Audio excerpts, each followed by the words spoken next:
for this first episode, I thought I would take you through how to start some pages, just putting colour down so it's not just a blank white space staring back at you. And this is a good way just to get pages started, even if you don't know what they'll be for. If you want, you can use certain colours for like themes of the page, and that's up to you. For me, I usually just put colour on, but sometimes, yes, there are pages where I specially make things for it. Now, as you can see, this is a different journal to the one which you saw in the last journal flip through, and I will show you and flip through of that sometime relatively soon. I'm just using mixed media paper, anything I find on the internet. This was about £13, I think, and it was a pack of 30 A3 sheets, and all of that together should give you something like, I think I've got 75 pages in this journal, which I don't think is right, but anyway. So, without further ado, I'm just going to flip to some blank spaces where I can paint. Now, there are a couple of different mediums you can use. Watercolor is the ones which I'll be focusing mainly on today, because they're just really easy to scrub the page with and get started. It's just a really good way to get colour down, and all you need is water, and any watercolour paints will do. I've got a few different types, you can just get them off Amazon or something, and I'm using these are just normal watercolour paints, but later I've got these watercolour pencils which we'll add over the top just to get some shapes on, and I'll explain a bit more about why those are better to use a little bit later. So let's get started, and I'm going to show you a few different ways of how you can apply colour. And to get this completely random, you could use like a random name picker, but I'm just going to show you the different ways of how you can get colour down.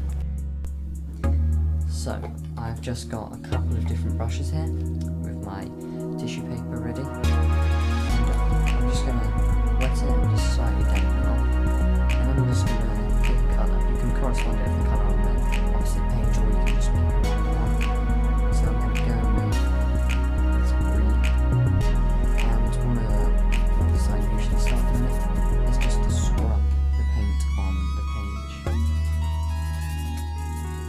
And it's not very especially neat, and it's not especially tidy, but I think this works well if you want to add another layer of paint on top, because it's just it's a scrubby way of getting colour on. It's not perfect, and nothing you'll ever do will be perfect, but it's just a nice way to get this colours down.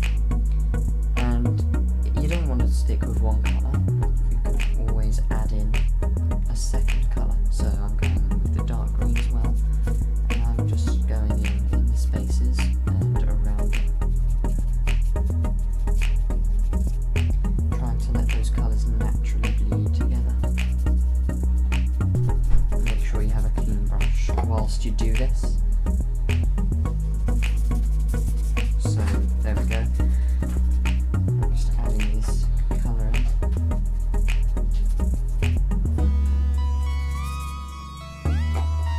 So that's just one way to get your pages started easily. You could do something that's called a wash, which is basically where you cover the entire page in one colour or two colours where they bleed into each other, and it covers the entire page. And I'll show you an example of what this does. So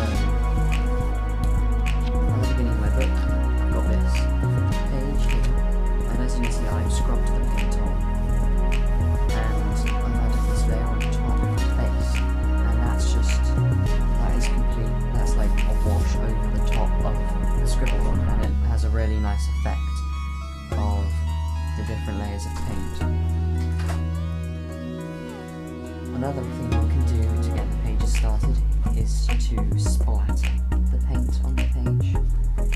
So you can use a toothbrush for this, which I think you've probably heard about before, but I just get a paintbrush, preferably stiff bristle, and I'm just going to put put some paint on it. I'm going to pull the bristles back like this. I'm just going to let go. And it will flick paint onto the page there. Again, you don't have to do this with the same colour. You can choose multiple different colours.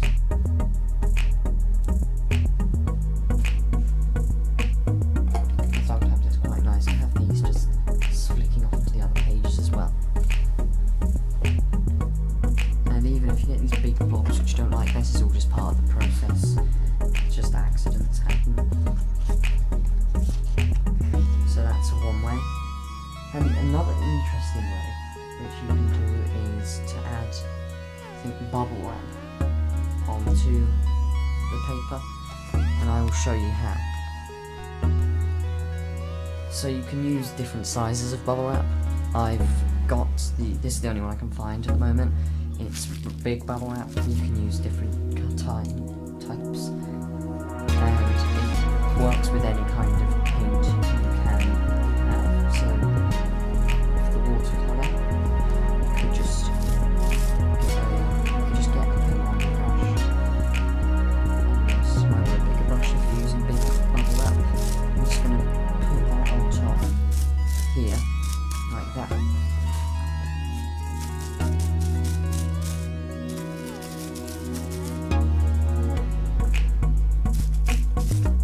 Paint you put on, the darker it'll be, and the longer you leave it on, the more concentrated it'll be and all that. And you've probably realised now I like 2 different colours, so I'm going to go with orange, which I think goes really nicely. And I don't mind a little bit of blending. It does make a sort of dirty brown if I blend a light with a dark. I don't mind that as long as it's not too much. And it may not look like much, but now you've got that. You're just going to turn it so the paint is facing down. You're going to place that on your page. Just pat that down. And you'll probably be able to see as the paint sort of puts itself on. And with the smaller rubber wrap, it tends to be bigger, like more colour. With the bigger stuff, it tends to be more patterned. And you can either just rub it like that. You can even close the book just a bit. You could just leave it in there, well, like however long you want. But I'm just gonna peel that off now. There. And we have this nice pattern of 2 different colours together. And you can use it with acrylic in exactly the same way. This is an example of it. Acrylic definitely works a bit better for more concentrated colours. So that's just another way which you can add the colours onto your page. And now I think we've added some paint on. I want to go through the basics of the watercolour pencils, or adding spaces into your page. So adding spaces is just a place where you can sort of draw in the spaces, you can write in the spaces. It's entirely up to you, but it sort of breaks up the page and gives it a bit more depth. So with the watercolour pencils, I'm using Inktense, and as it sounds, they are actually water-soluble ink, which gives them more permanent, and they're definitely brighter and darker in colour. So I'm going to go in with this green page that I've got, and I'm missing quite a few, but I'm going to start with just drawing out a little rectangle.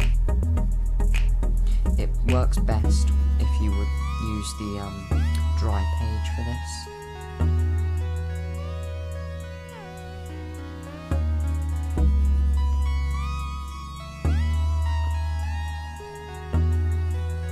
And the harder you press with them, the darker the colour is going to be. And now I'm just going to slightly shade outwards, like so. And what this will do is, when you have put the water onto it to activate the ink or the paint, it will slowly blend out into a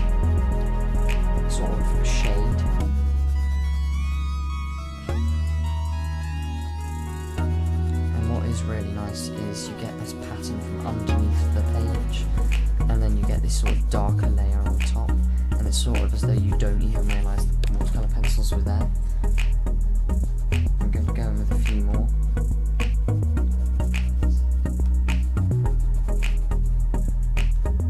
Different sizes. It's also just a nice way of adding texture to your pages.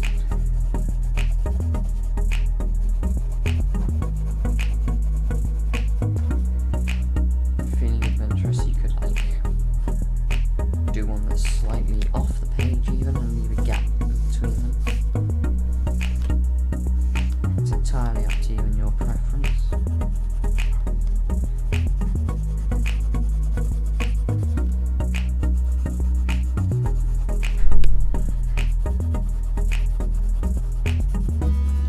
And if you're wondering, well, how are you getting these pages done so quickly? I'm editing, so I'm going to have the spaces in between, but also I tend not to mind if there's a bit of bleeding in between, but if it's up to you, you can use a hair dryer or just put a bit of tissue paper in between, or you can just leave the book open until you move on to the next page. So now what I'm going to do with this is, you could just do this in normal pencil, shading out, that would be nice as well. I'm just going to get a wet brush. I'm just going to do that, and just slowly shade the colours out, right there. If you want them, you find it's not shading out enough, you can add a bit of water at the end, so you can shade it out. Then you can just rinse your brush off, get a bit of clean water, and do that. But that sort of tends to make the page a bit more darker around it, with that technique I was telling you about, where like you see this pattern underneath.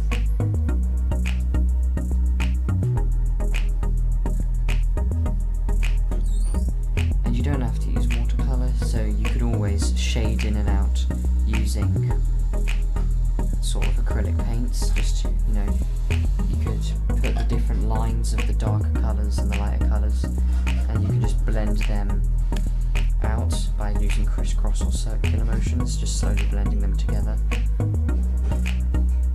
But it won't work. I don't think they were acrylic water pencils. I don't think that's a thing yet.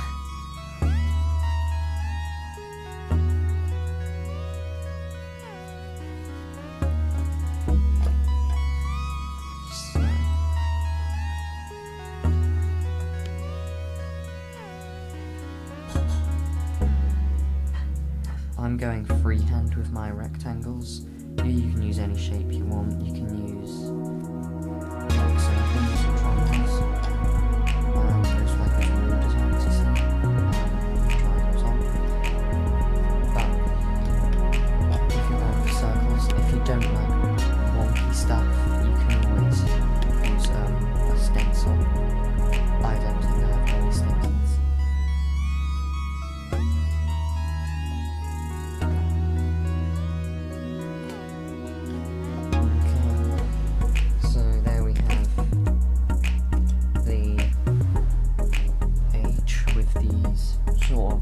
Squares in, and it does take a bit of practice. As you can see, mine are definitely not perfect.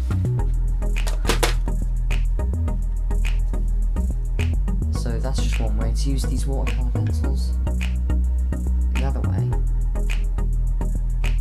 is to activate them on wet. So I'm just brushing some clean wet water on here, and I'm getting a dry pencil.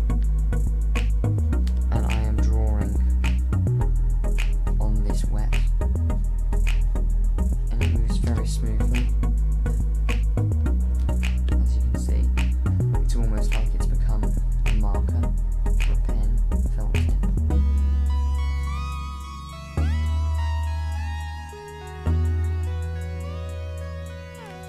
Just adding these different textures. And the other way, which works basically the same way, is to dip your pencil into the water. And that definitely becomes sounds like a marker, really bold. You're gonna have to keep dipping it practically every 5 seconds, which isn't very practical. Just don't leave your pencil in the water because it will dissolve. It's not like even paintbrushes in water.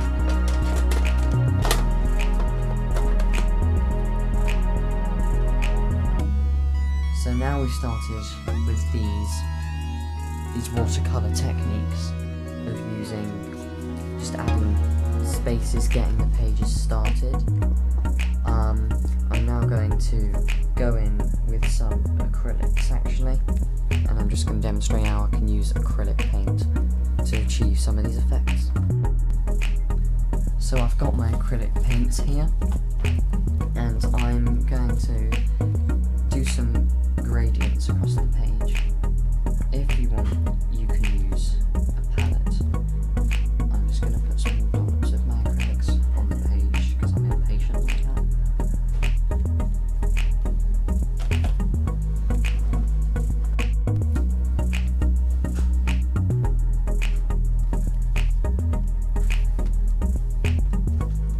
One of the reasons why I don't like using palettes is because you just get this excess paint, which you don't really want on the page.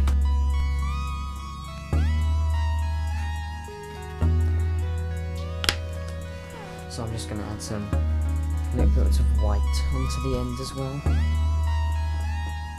And I'm just going to add that little white last. So now I'm just going to get my paintbrush and I'm going to spread out these acrylic. And one of the things I'm going to do in my journals, or at least I try to do, is be as mixed media as possible. I don't think I'm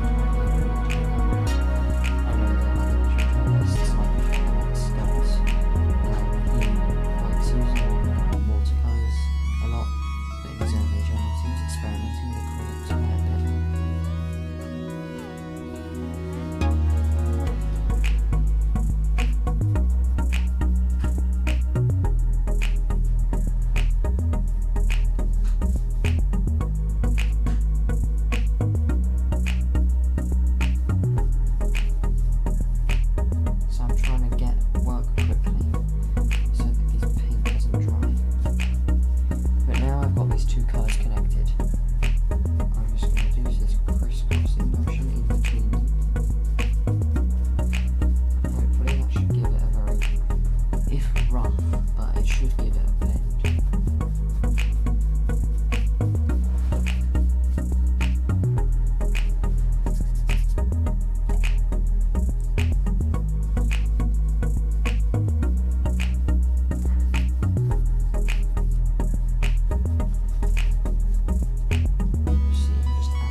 These two colours that have been blended nicely together.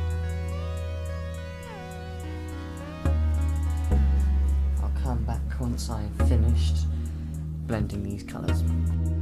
So we've got these two colours together and it's got a nice blend in between them. But now I've got to add my white in.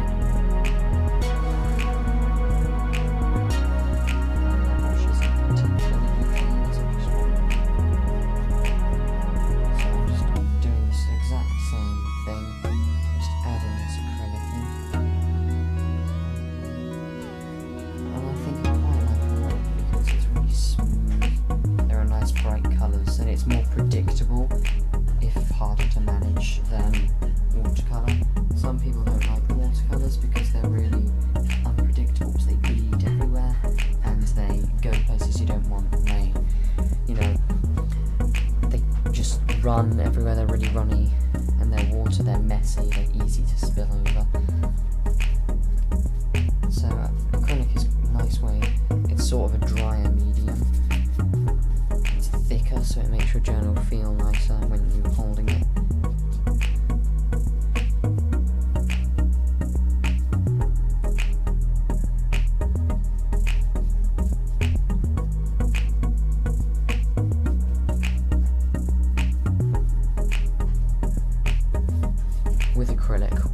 close the pages, it's going to be a bit more problematic if it's still wet, because the pages will stick together. So this is the moment when your hairdryer goes in, or you just leave it open. This is a problem for me as I'm not a home patient guy. But it's like glue, or like when you spill milk on pages or something. Just it will form a little bit, or like stick the pages together. I don't think it will work. Unless you like rectify the general. So there we have a nice gradient of our page using acrylic paint. And I'm just going to come back when this is dried a bit more, so I can just show you some more acrylic techniques. Okay, so there we have it. This is my first Journal Friday video, and this episode was dedicated all to getting the pages started and just creating some spaces in which you can work. And next week I will be focusing a bit more on the writing of the journal and ways which you can create more spaces amongst the pages which you can write in and stick photos in and all of that, because that's what the journal is all about. And I'm sorry about the last part of the video, I didn't get around to that because this video was already late uploading, but in this video I hope that you've understood different ways which you can add colour to your pages, which you can create the spaces and all these techniques. And thank you for watching. So bye, and see you next Friday.